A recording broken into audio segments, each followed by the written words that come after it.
శ్రీ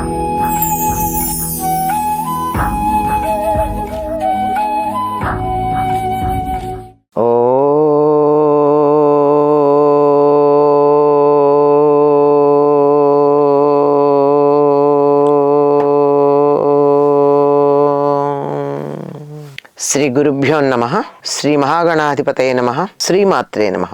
నీళాతుంగస్తనగిరితటీ సుప్తముద్బోధ్య కృష్ణం పారార్ధ్యం స్వం శృతి శతశిరసిద్ధమధ్యాపయంతి స్వోచ్ఛిష్టాయాం స్రజినిగళితం యా బలాత్కృత్య భుంక్తే గోదా తస్యై నమైదమిదం భూయ ఏవాస్తు భూయః. శ్రీ భూనీలా సమేత గోదా రంగనాథ స్వామినే నమః. కర్కటే పూర్వ ఫల్గుణ్యాం తులసీకాననోద్భవాం పాండ్యే విశ్వంభరాం గోదాం వందే శ్రీరంగనాయకీం.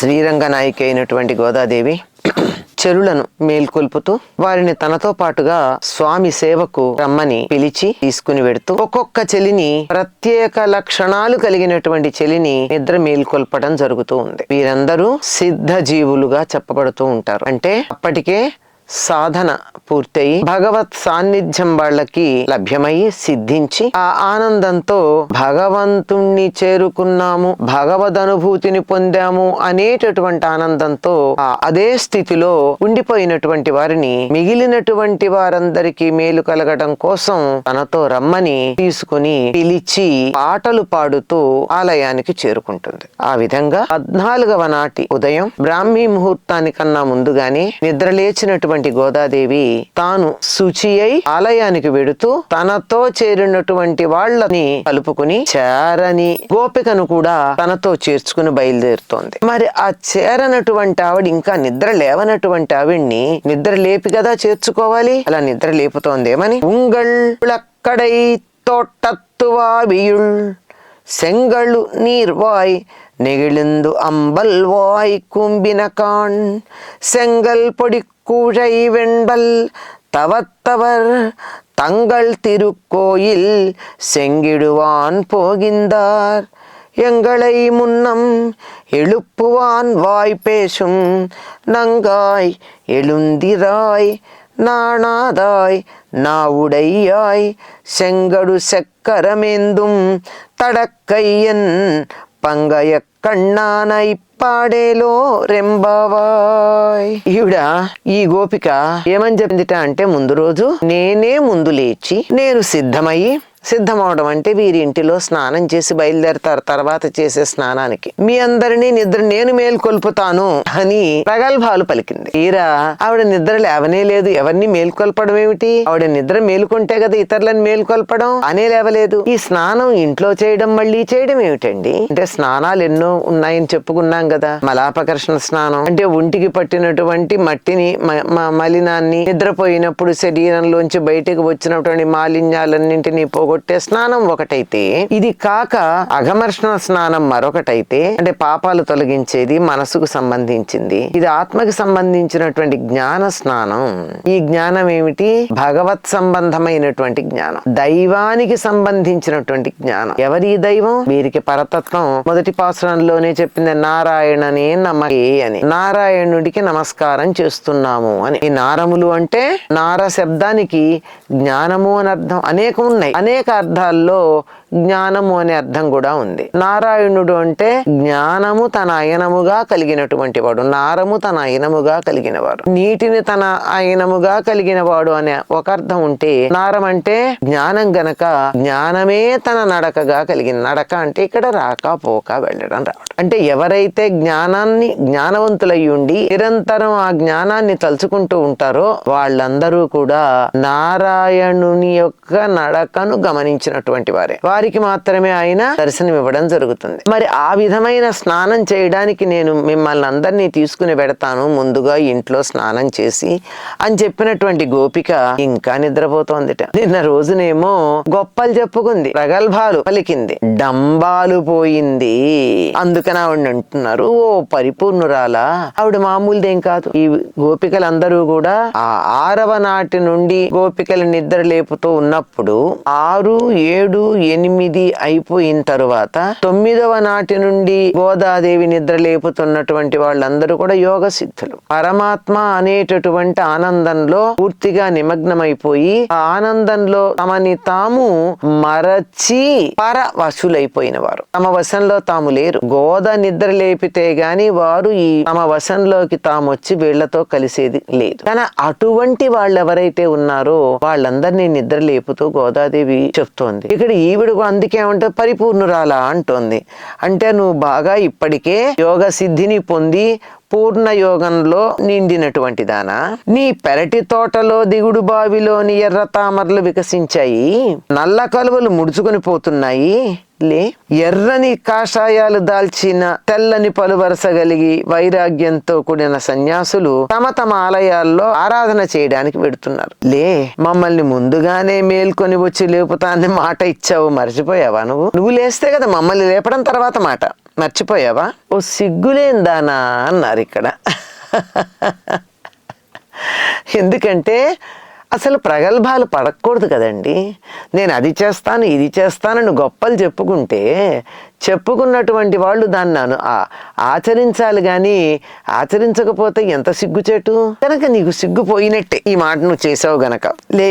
పైగా ఓ మాట నేర్పు ఉంది నీకు, మాట్లాడడంలో కూడా నేర్పరితనం ఉంది. ఇట్లాంటి వాళ్ళు అదేమిటి నేను వచ్చిందాకా లేపాను మళ్ళీ వెనక్కి వచ్చానని అబద్ధాలు ఆడేయగలరు, లేదా అబద్ధం ఆడకపోయినా మాటనే మలచి మాట్లాడగలరు. అసత్యం మాట్లాడతారని చెప్పలేం, కానీ మాటను కొద్దిగా మార్చి అబద్ధం కాదు కానీ తాము తప్పు చేసినా తప్పు తమది కాదు అనిపించేట్టుగా మాట్లాడే నేర్పరితనం ఉంటుంది. ఎందుకు లేవాలి, ఎందుకంత త్వరపడి మనం ముందుకు వెళ్ళాలి అంటే, శంఖాన్ని చక్రాన్ని ధరించిన వాడు ఆజానబాహు అయిన పుండరీకాక్షుడు మహిమను మనం గానం చెయ్యాలి లే అన్నారు. కృష్ణుడి గురించి చెప్తూ ఎంతవాడండి, చిన్న పిల్లాడండి.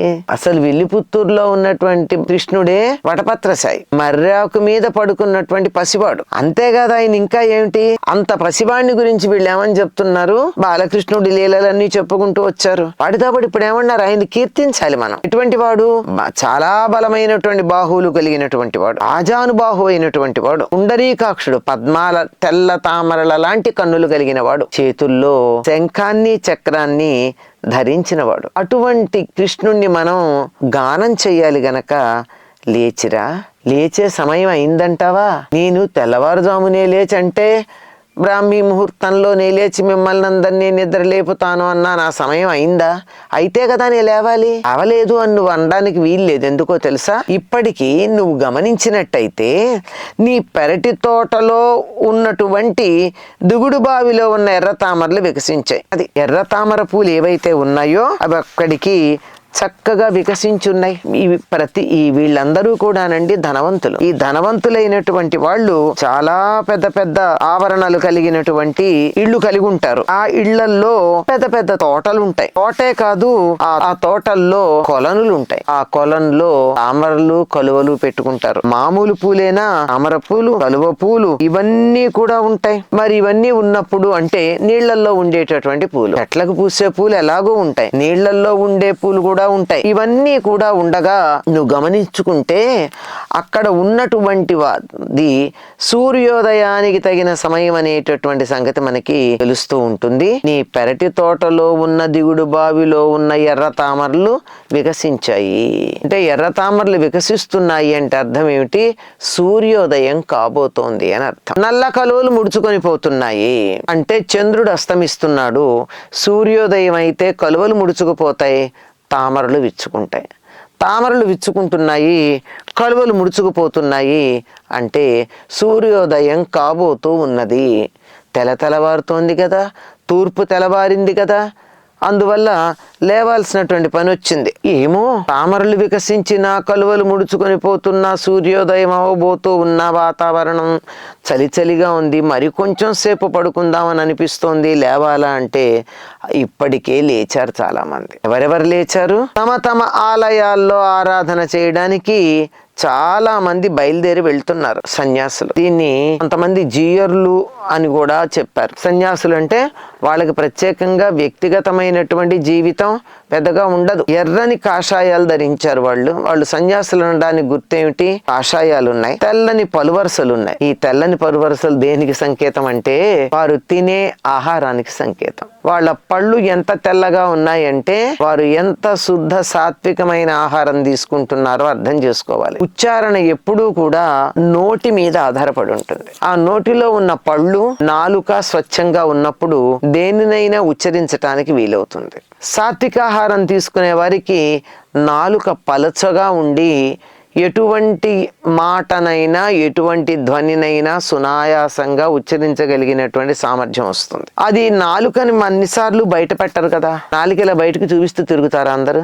కానీ పలికితే కనపడేది పళ్ళు తెల్లగా ఉన్నాయి అంటే శుద్ధ సాత్వికమైనటువంటి ఆహారాన్ని తీసుకుంటారు అని సూచన. అలా తెల్లని పళ్ళు కలిగినటువంటి ఎర్రని వస్త్రాలు ధరించినటువంటి సన్యాసులు ఎవరికి సంబంధించిన ఆలయాలకు వాళ్ళు వెళ్ళారు. వాళ్ళు వైరాగ్యంతో కూడా ఉన్నారు. ఎందుకు? ఈ తెల్లవారుజామునే లేచి పెడితే ఏమన్నా ప్రయోజనం సిద్ధిస్తుందా? కోరికలు తీరతాయా? వాళ్ళ కోరికలే లేవు, పూర్తి వైరాగ్యం. ఆ వైరాగ్యంతో వాళ్ళు అలా వెడుతూ బయలుదేరి వెళ్ళారు. అంటే ప్రకృతి లెమ్మని చెప్పడంతో పాటు ఇప్పటికే ప్రకృతి పిలుపునందుకుని లేచి తమ కర్తవ్యాలు నిర్వర్తించటానికి వెళ్ళేటటువంటి వాళ్ళు బయలుదేరి వెళ్ళేశారు. కనుక ఇప్పుడు కర్తవ్య నిర్వహణ చేయదలుచుకున్నటువంటి వాళ్ళు మెలకువ తెచ్చుకోవాలే గాని ఇంకా నిద్రపోవడం అన్నది సరైనటువంటి పద్ధతి కాదు. కనుక నువ్వు మేలుకొని తీరవలసింది అని చెప్తున్నా. ఇక్కడ తామరలు వికసిస్తున్నాయి అని చెప్పడంలో ఉద్దేశం ఏమిటంటే తామర పువ్వులు వికాసానికి, జ్ఞానానికి, పవిత్రతకి, స్వచ్ఛతకి, సౌందర్యానికి సంకేతం. కనుక దానికి సంబంధించినటువంటి ఆ సౌందర్యం కలిగినటువంటి స్వచ్ఛమైన, పవిత్రమైన, ఆహ్లాదకరమైనటువంటి ఆ పువ్వులు, తామర పువ్వులు దేని వల్ల వికసిస్తాయి? సూర్యుడు ఉదయించగానే సూర్యకాంతి శోకంగానే వికసిస్తాయి. ఇంకా సూర్యకాంతి రాలేదు, సూర్యుడు ఉదయించబోతున్నాడు అని తెలియచెప్పడానికి తగినటువంటి కాంతి ఆ పక్కన కనపడుతూ ఉందంతే. తెల్లవారబోతూ ఉంది అని తెలియజెప్పేటటువంటి సూర్యకిరణాలు కింద ఎక్కడో ఉన్నటువంటి సూర్యుడి నుంచి వచ్చే కిరణాలు మాత్రమే వస్తున్నాయి. అభిరాంగానే ఈ పద్మాలు వికసిస్తున్నాయి. సూర్యుడు ఎట్లాంటి వాడు? ఆత్మకారకుడు. ఆత్మకారకుడైనటువంటి సూర్యుడు ఉన్నప్పుడు జీవాత్మలు అన్నీ చక్కగా చైతన్యవంతమై తమ కర్తవ్యాలు నిర్వర్తించి తమ సాధనలలో ఉన్నత స్థానాన్ని పొందుతాయి. అందువల్ల సూర్యోదయ సమయానికి నిద్ర లేచి ఉండాలి అని పెద్దలు చెప్పేటటువంటి మాట. ఎవరైతే సూర్యోదయానికన్నా ముందు నిద్ర లేచి ఉంటారో వాళ్ళకి ఆత్మ గౌరవం, ఆత్మశ్రయం పెరుగుతాయని ఆత్మ విశ్వాసం కూడా కలుగుతుంది. ఆత్మ ఎప్పుడైతే బలిష్టంగా ఉంటుందో అప్పుడు ఆత్మ విశ్వాసం కూడా కలుగుతుంది. అటువంటి సూర్యుడు ఉదయిస్తూ ఉన్నాడు. దానికి సూచనగా కమలాలు వికసించాయంటే ఈ కమలాలు ఏ కమలాలు? హృదయ కమలం. ప్రతి జీవి ప్రాణం ఉండేటటువంటి ప్రాంతం కిందకి వంగి ఉన్నటువంటి పద్మ మొగ్గలాగా ఉంటుంది. అధోనిష్ట్యా వితస్యాంత్యే నాభ్యాము పరితిష్టతి జ్వాలమాల కులంభాతి విశ్వస్యాయతనం బహతు అని చెప్పేటటువంటి దాంట్లో ఏం చెప్తారు? నీలతోయద మధ్యస్థాద్ విద్యుల్లేఖేవ భాస్వర. నీలతోయద మధ్యస్థ నల్లని కలువ లేక తామర లాంటి మొగ్గలాగా ఉన్నటువంటి దాంట్లోనే భగవంతుడు ఉంటాడని చెప్తారు. విద్యుల్లేఖేవ భాస్వర నివారశోకవత్తన్వి పీతాభా స్వచ్ఛనూపమ తస్యాశిఖాయ మధ్యే పరమాత్మా వ్యవస్థితః బ్రహ్మ సశివ సహరి సేంద్ర సోక్షర పరమః స్వర అని చెప్తారు. అటువంటి హృదయ కమలం వికసించాలి అంటే ఆత్మ వికసించాలి. ఆత్మ వికసించటానికి కారకుడు సూర్యుడు. కనుక సూర్యుడు ఉదయించే సమయానికల్లా కలువలు వికసించి మీరందరూ లేవండి, మీ హృదయ కమలాలు కూడా వికసిస్తాయి, మీ ఆత్మ చక్కగా చైతన్యవంతం అవుతుంది అని సంకేతించి చెప్తూ ఉంటాయి. ఎర్ర కలువలు వికసించాయి, ఎర్ర తామరలు వికసించాయి, నల్ల కలువలు ముడుచుకోబోతూ ఉన్నాయి. ఇంకా పూర్తిగా ముడుచుకోలే. చంద్రకాంతి తగ్గంగానే కలువలు ముడుచుకుపోతాయి. చంద్రుడు మనఃకారకుడు. కాస్త మనసు పక్కకుంటేనే బుద్ధి గాని ఆత్మ గాని వికసిస్తాయి. లేకపోతే మనసుకు లక్షణం ఏమిటి? విపరీతంగా ఆలోచించటం. అవసరం ఉన్నా లేకపోయినా విషయాల గురించి ఆలోచించి ఆ ఆలోచన కారణంగా అనేక అనర్థాలు, సమస్యలు, ఇబ్బందులు రోగాలు, అనారోగ్యాలు ఇట్లాంటివన్నీ తెచ్చుకోవడం జరుగుతుంది. ఇది సరైనటువంటి సమయం.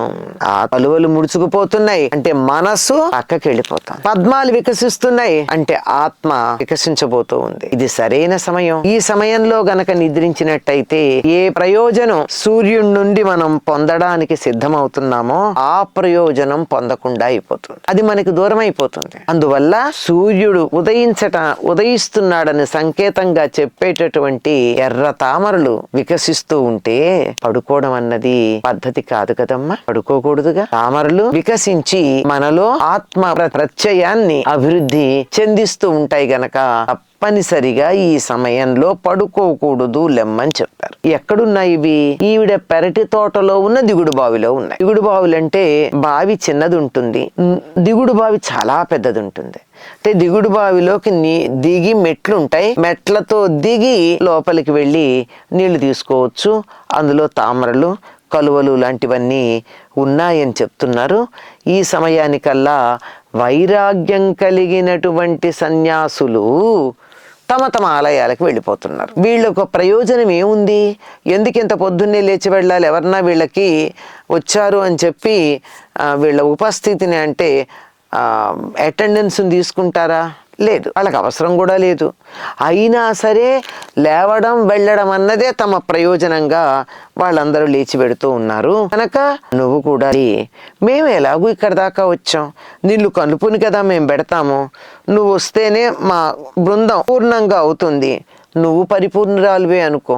ఇప్పటికే నీ సాధన సిద్ధించి ఆనంద సిద్ధి పొంది ఉన్నా సరే ఈ మొత్తం అంతా ఒక బృందం గనక దాంట్లో నువ్వు రావాల్సి ఉంటుంది. నువ్వు మేలుకో, రావాల్సింది. మేమంతా బయలుదేరి పెడుతున్నాం. అయినా ఇంకొక మాట ముందర అనుకున్నదే మళ్ళీ చెప్తున్నారు. ఏమని? అందరికన్నా ముందు నువ్వే లేచి మమ్మల్ని లేపుతానన్నావు కదా, అదేమైంది? అందువల్ల నిన్ను సిగ్గులేని దానా అని మేము అనాల్సి వస్తుంది. సిగ్గున్న వాళ్ళైతే ఇచ్చినటువంటి మాట మీద నిలబడతారు. మాట తప్పడానికి ఏ మాత్రం ఇష్టపడరు. మాట నిలుపుకోవటంలో ఎన్ని కష్టాలు వచ్చినా మాట నిలబడడం ప్రధానమని దానికోసమే ప్రయత్నం చేస్తూ ఉంటారు. కనుక నువ్వు లేచి రావాల్సింది. లేస్తానని చెప్పి నువ్వు లేవకపోవడం అన్నది సరైనటువంటి పని కాదు. మనం వెళ్ళి ఏం చెయ్యాలి? శంఖం చక్రం ధరించినటువంటి వాడు ఆజానుబాహు అయిన కృష్ణుణ్ణి మనం కీర్తించాలి. ఆయనకు శంఖ చక్రధారి. శంఖం ధ్వనికి సంబంధించింది, చక్రము శిక్షకి సంబంధించింది, శిక్షణకి సంబంధించినది. అది కూడా ఆ రెండు తన ఆయుధాలుగా ధరించినటువంటి వాడు. ఆయుధాలని చెప్పలేము. శంఖం ఆయుధం అంటే మామూలుగా అయితే ఆయుధం కాదు, కానీ ఒక రకంగా ఆయుధమే. అటువంటివి ధరించినటువంటి పద్మాల్లాంటి కళ్ళు గలవాడు. అది ఇక్కడికి ప్రత్యేకంగా చెప్పడం. ఎందుకని పద్మాల్లాంటి కళ్ళు చెప్తున్నారు? పైనేమో ఎర్ర కలువలు వికసించాయి అంటున్నారు, ఇక్కడ పద్మాల్లాంటి కళ్ళు గలవాడు అంటున్నారు. అంటే ఈయన కళ్ళు కూడా విచ్చుకుంటాయి. ఆలయంలో ఉన్న స్వామివి ఆయన కూడా కళ్ళు విచ్చి జనుల్ని చూస్తాడు. కళ్ళు విప్పంగానే ఎవరు ముందుగా ఆ చూపుని పొందడానికి సిద్ధంగా ఉంటారో వాళ్ళకి చాలా శుభాలు కలుగుతాయని ఒక విశ్వాసం. కనుక అందరూ సిద్ధపడుతున్నారు. మాతో పాటు కలిసి నువ్వు కూడా గానం చేయడానికి సిద్ధమై రావాల్సింది అని చెప్పి ప్రార్థించారు. గోదాదేవి, ఆవిడతో పాటు ఉన్నటువంటి సఖులు, ఇంకా మేల్కొన్నటువంటి చెలిని అందరూ కలిసి ముందుకు సాగుతున్నారు. ఇలా అందరినీ తనతో కలుపుకు వెడుతూ ఉన్నటువంటి గోదాదేవికి ఒకసారి నమస్కరిస్తూ స్వోచ్చిష్టమాలికా బంధ గంధబంధురజిష్ణవే విష్ణు చిత్త తనూజాయై గోదాయై నిత్యమంగళం మాదృశా కించన త్రాణ బద్ధ కంకణ పాణయే విష్ణు చిత్త తనూజాయై గోదాయై నిత్యమంగళం నిత్యభూషా నిగమ శిరసా సమోత్తుంగ వార్తా కాంతో యస్య కచవిలితై కాముకోమాల్యరత్నైః సూక్త్యా యస్యా సుమగయా సుప్రభాతా ధరిత్రీ సైషా దేవి సకల జనని సించతాం మాం వపాంగైః మాతా చేత్ తులసీ పితా ఇది తవ శ్రీ విష్ణు చిత్తో మహాన్ భ్రాతా చేద్ ప్రియతమ శ్రీరంగధామాయది జ్ఞాతారస్తనయస్తదుక్తి సరసస్తన్యేన సంవర్ధితాః గోదాదేవి కథంత్వమన్యమనిశం సాధారణా శ్రీరసి. స్వస్తి.